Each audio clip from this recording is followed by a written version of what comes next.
Good morning, students. Welcome to class 7. I'm your science teacher, and today we will begin a new topic, that is photosynthesis. What do you mean by photosynthesis? Yesterday we have discussed about nutrition, what are the types of nutrition, and we have also discussed about the nutrients. Now it's time for photosynthesis.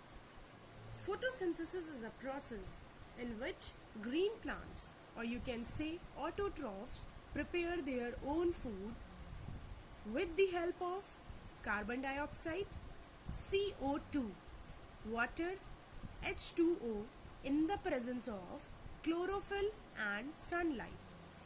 Then they produce their food in the form of starch or carbohydrate, and oxygen gas is also released.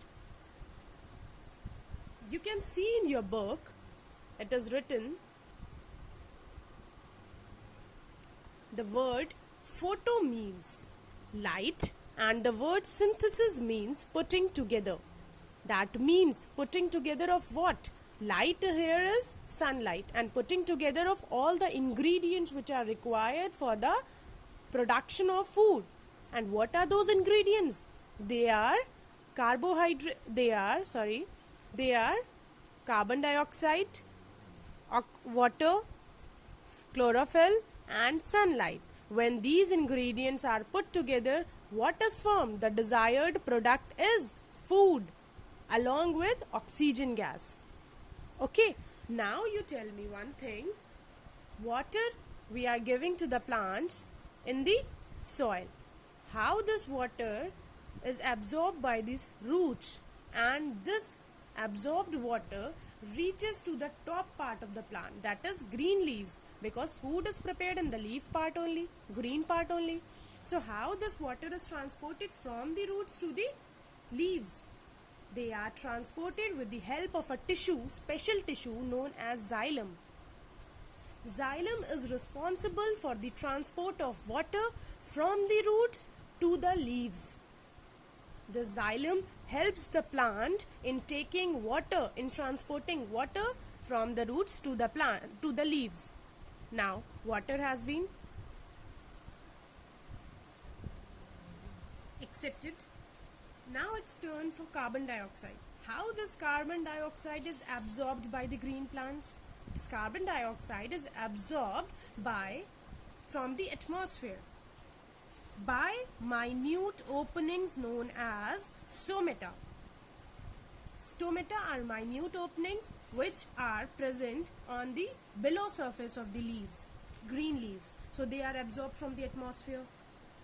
Okay, and sunlight, in the presence of sunlight, and chlorophyll also. Chlorophyll pigment has two functions. The first function is it gives green pigment to the leaves, and the second function is it traps the sunlight, and that absorbed sunlight is used by the green plants and which help in the synthesis of food. This all was your ingredients and products of photosynthesis.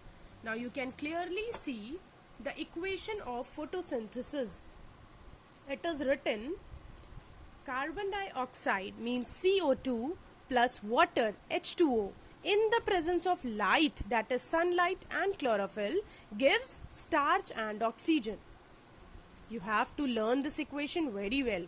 Okay, now we will come to this diagram part. What does this diagram denote?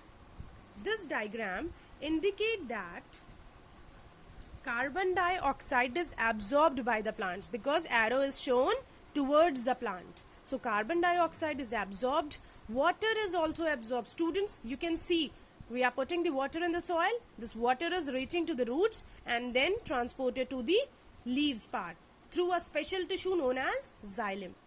Okay, and then food is produced along with release of oxygen. Release oxygen, arrow is away from the plant. So oxygen is released. Energy is absorbed. Which type of energy? Solar energy, which is obtained from sunlight. Is that clear to everyone? Hope you all have understand this topic. Rest of all we will study in the next class. So Now I will recall what we have studied. We have studied the process of photosynthesis. What are the ingredients required in the process of photosynthesis? What do you mean by photosynthesis? Okay, we have also studied about the equation of photosynthesis, and we have also shown the diagram of photosynthesis. I have also attached an assignment worksheet for you all. So you will firstly see this video and then you will solve the worksheet. Thank you.